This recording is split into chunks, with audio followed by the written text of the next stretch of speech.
सूबेदार मल्हार राव होलकर के कंधों पे आया सबसे बड़ा बोझ। जी हाँ दोस्तों, नमस्कार, स्वागत है आपका आपके अपने चैनल हंग्री स्पिरिट्स में। हंग्री स्पिरिट्स देख रहे सारे दर्शकों का मैं अंजू शर्मा दिल से स्वागत करती हूँ। तो दोस्तों, ये जो वीडियो है आज हम आपसे शेयर करने वाले हैं, ये खंडेराव को एक श्रद्धांजलि ही है। खंडेराव जो उस समय शहीद हुए थे जबकि ये कहानी है, और ये खंडेराव जिसको हम इस धारावाहिक में देख रहे हैं, जी रहे हैं। खंडेराव की मृत्यु हो गई, वीर गति को प्राप्त हो गए खंडेराव, मगर उसके आगे क्या, कैसे इस सदमे को, कैसे अपने बेटे की हत्या को छल से जो की गई है उसको देख पा रहे हैं मल्हार राव, कैसे संभालें अपने आप को। आज का पूरा एपिसोड इसी के ऊपर था दोस्तों। बात करते हैं इसके ऊपर। पहले वही निवेदन, जिन्होंने अभी तक चैनल को सब्सक्राइब नहीं किया है कृपया कर लीजिए। साथ में दोस्तों बेल आइकन दबाइएगा ताकि आपको हमारे वीडियोस के नोटिफिकेशन मिलते रहे। तो हमने जितना अपनी जिंदगी में सुना है, पढ़ा है और देखा भी है कि जब बेटा पैदा होता है, यानी कि संतान पैदा होती है, तो उस समय बेटे की ज्यादा क्योंकि इंपॉर्टेंस थी, तो तभी से उस समय, जिस समय की मैं बात कर रही हूँ वो खंडेराव के समय की बात कर रही हूँ, तो उस समय हमने देखा कैसे औरतों के साथ जो व्यवहार होता था और पुरुषों को ज्यादा इंपॉर्टेंस दी जाती थी। तो बेटा होना बहुत बड़ी बात होती थी, क्योंकि बेटे के साथ एक कर्म जुड़ जाता था कि हमारे जब अंतिम यात्रा होगी, जब हमारी शव होगी या जब हम मृत्यु को प्राप्त होंगे, तो हमें आखिरी अग्नि जो है, जो करते हैं, चिता को अग्नि समर्पित करते हैं, वो हमारा पुत्र करेगा। हमारा पुत्र हो गया है तो हमें जो है अब स्वर्ग ही मिलेगा, ऐसी लोग सोच रखते थे। इसलिए बेटे की प्राप्ति की ज्यादा प्रेयर्स होती थी, उसी की प्राप्ति की होती थी। आज हालात बदल गए हैं, आज हालात मॉडर्न हो गए हैं, बहुत अच्छा है, मगर ये बात तब की है और ये इच्छा भी तब लोगों की ऐसी ही होती थी। तो मल्हार राव होलकर सूबेदार साहिब, इनकी भी ऐसी ही इच्छा थी। हर बाप की यही इच्छा होती है कि मेरा बेटा मेरी जो शव है, मेरी जो अंतिम चिता है, उसको वो अपनी हाथ से अग्नि दे। और जो हमने इस कड़ी में देखा दोस्तों, जो हुआ उस समय जबकि ये कहानी है, तो मल्हार राव सरदार, जी हां, जो बाहर गौतमा रानी को समझा रहे हैं, गौतमा रानी को संभलने की बात कर रहे हैं कि संभालो अपने आप को, हमारा पुत्र जो है वो वीर गति को प्राप्त हुआ है और उसको अच्छा नहीं लगेगा कि अगर आप आंसू बहाओगे। गौतमा रानी यहाँ पे रोक नहीं पाती है अपने आप को और कह देती है कि मैं आई हूं, मैं इतनी कठोर दिल नहीं हो सकती। गौतमा रानी को क्या पता कि जो सामने पिता बैठा है वो भी कहां कठोर दिल है। उसका दिल तो बार बार लगातार रोते ही जा रहा है, आंखों में आंसू नहीं है मगर दिल में इतने आंसू हैं कि पूरा मालवा बह जाए, क्योंकि पिता ने ही अपने पुत्र की शव को कंधा देना है।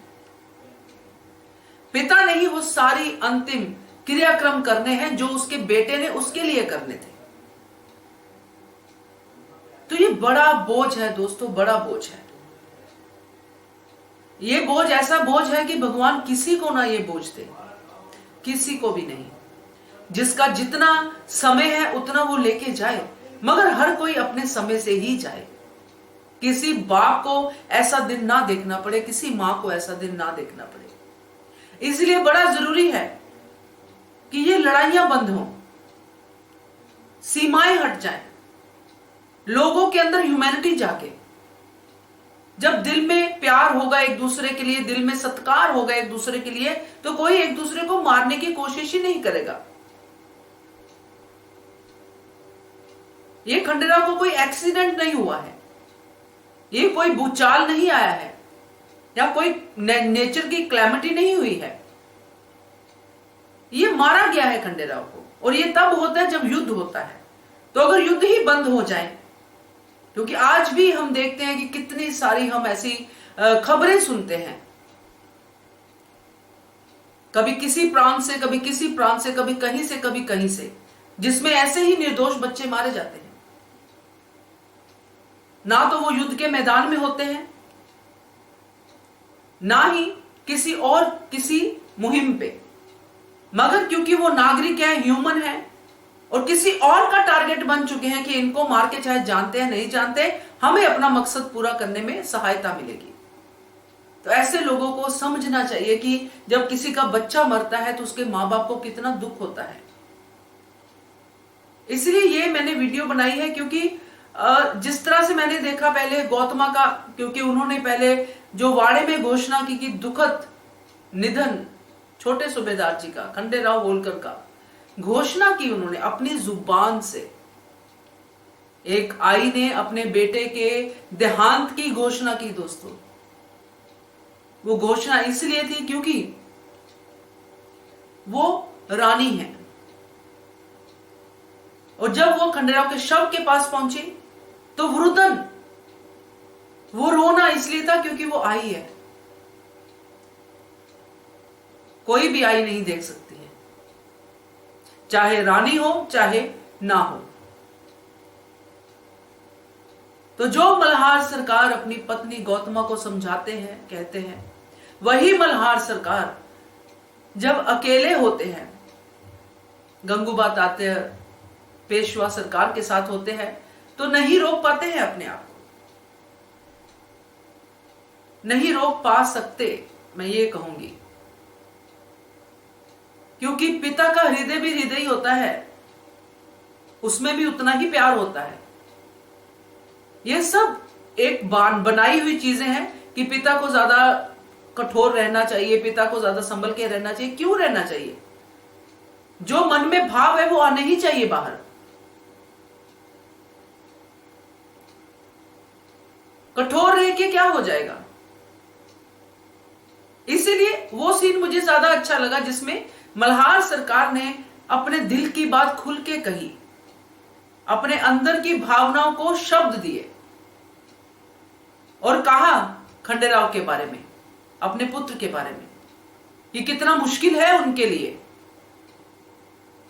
जितना वोकल कर देंगे उतना ही इस सदमे को सहना आसान हो जाएगा। यह तो पूरी जिंदगी का सदमा है, आगे बढ़ना है, सब करना है, मगर इस सदमे को सहना भी है, क्योंकि ये सच है। तो ये जो हमने देखा दोस्तों, जिस तरह मल्हार सरकार ने कहा कि अब मेरे कंधे ये बोझ उठाने के लिए बिल्कुल भी तैयार नहीं है। ये मल्हार सरकार के कंधे उनके कंधों की बात कर रहे हैं जिन्होंने इतनी इतनी बड़ी मुहिम लड़ी है। इसलिए सच में ये बहुत बड़ा बोझ है कि एक पिता के कंधे पे अपने पुत्र की अर्थी। खंडेराव और मल्हार सरकार के बीच में जो दूरियां कम हुई थी वो इसीलिए हो रही थी क्योंकि ये समय आने वाला था। तो दोस्तों, हम अपने इस वीडियो के जरिए उन खंडेराव को श्रद्धांजलि देते हैं। अब तो कितने जन्म ले चुके होंगे वो, मगर उनकी जो स्पिरिट इन द सेंस की जो उनका काम का जी रवैया था, जो हमें वो सिखा के गए हैं, उसको एम्बाइब करते हैं और सीखते हैं कि कर्म करने का क्या फर्क होता है। अच्छे कर्म, क्योंकि खंडेराव ने बुरे कर्म नहीं किए थे, अपनी नेचर की वजह से बहले, मगर उन्होंने कभी मन से किसी का बुरा नहीं किया।